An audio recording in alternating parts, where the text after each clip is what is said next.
But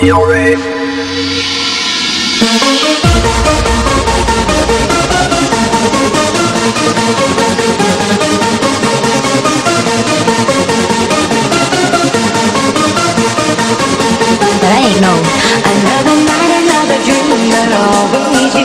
It's like a vision of love that seems to be true. Another night, another dream, but always you. In the night I dream of a love so true. Be patient. Be patient. Be patient. Be patient.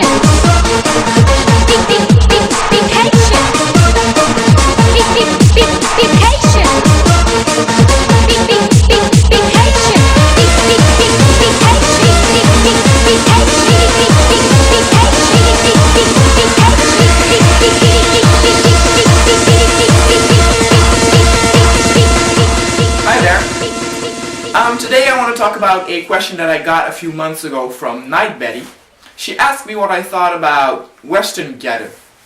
It's a pretty broad subject, so I just wanted to talk regularly about Western Gyaru. Because there are,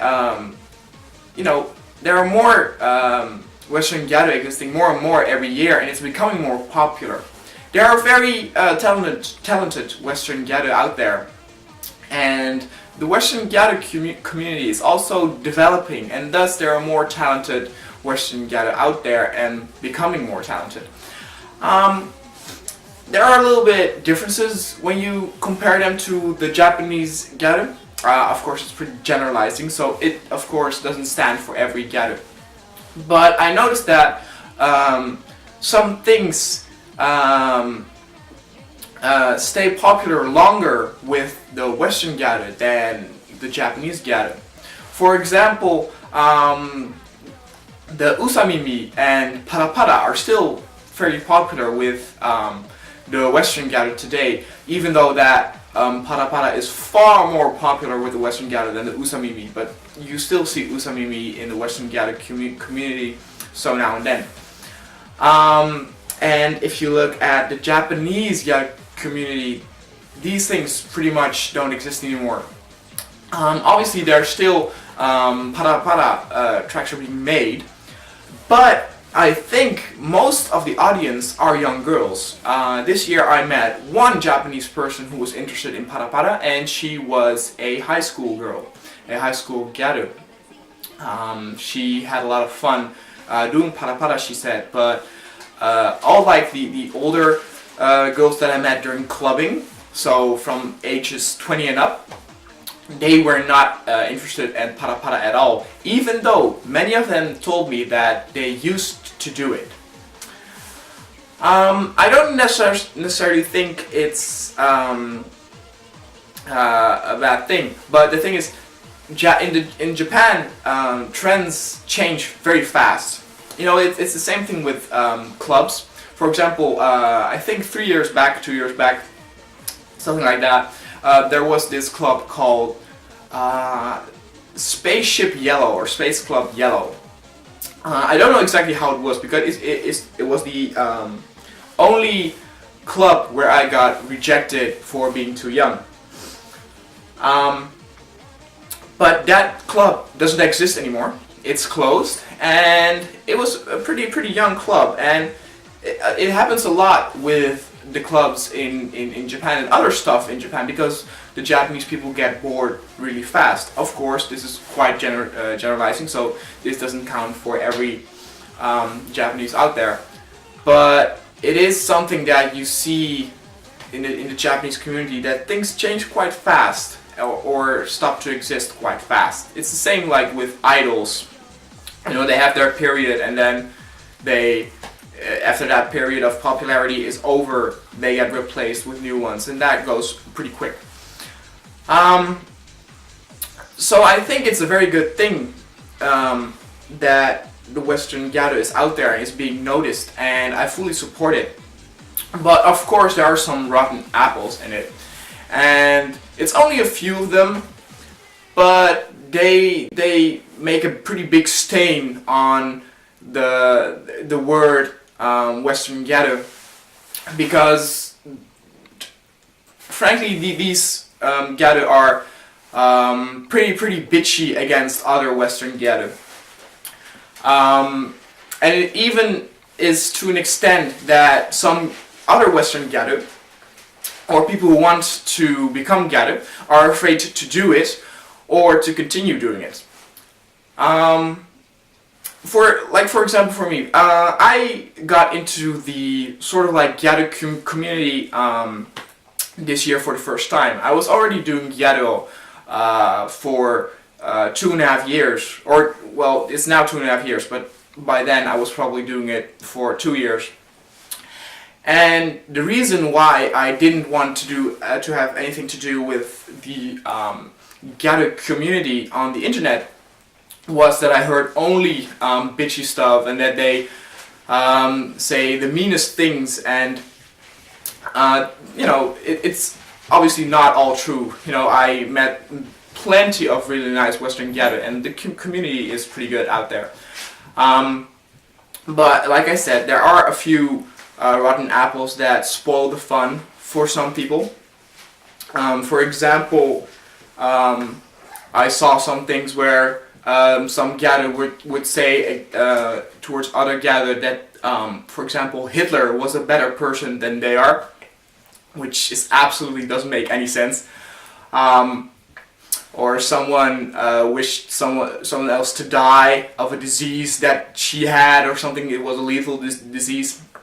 I don't know exactly what the story was, but the thing is that the remarks they make are very low, and even to a point that I'm like, I don't want to have anything to do with this. And I started thinking, wouldn't it be also some bullying in the Gyaru community in Japan?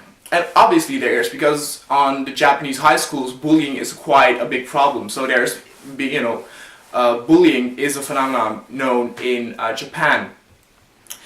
But I started thinking how the Western community often handles its Japanese things. For example, it's not only with Gyaru, but also with, visual K bands or something, that the Western people are very, very protective of the things they like about Japan, or just of the thing they are a big fan of. And it goes to the point that they want to protect it, and they want to keep it small, and not really let other people in, because they have the feeling it's mine, and I'm good at it, and I don't want everybody to do it also, and I just want it to be special. And that's the thing that Japan doesn't have, because Gyaru is such an accepted thing that everybody can do it. Here it takes work in the Western community. That's the thing. You need to be devoted to work on it. I worked around 2.5 years to become pleased with the way I handled the style, and the Japanese Gyaru obviously don't have that, because they have all these Gyaru advertisements laying before their feet. And just the thing is that, why would you, as a Western Gyaru, why would you want it to be special? Why would you want it to be small? If it grows, if there are more people doing it, you can have more tips, you can have more opinions, stuff like that. And there are, of course, those girls who just want to be the best. They like talking crap about other people and saying that they are wrong, and picking up all sorts of rules for Gyaru.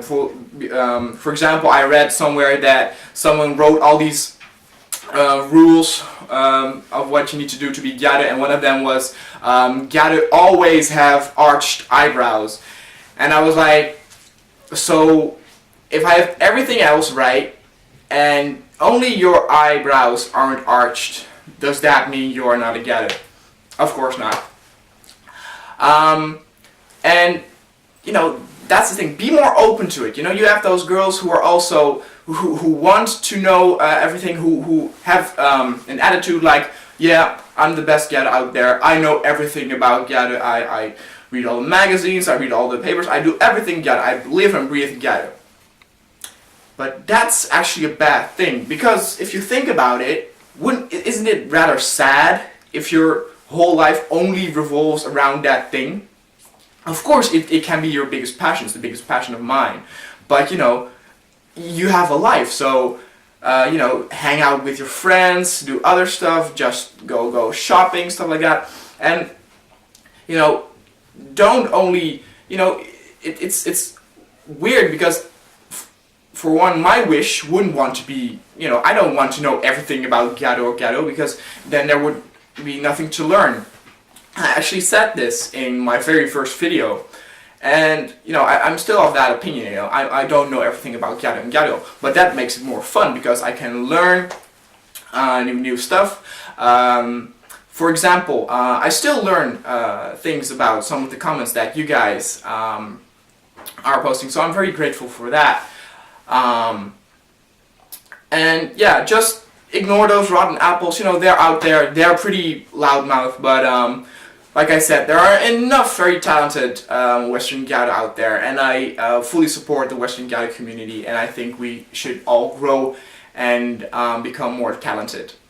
So don't let those people hold you back, and just do Gyaru if you want to, and I hope you become very good at it. Alright, see ya.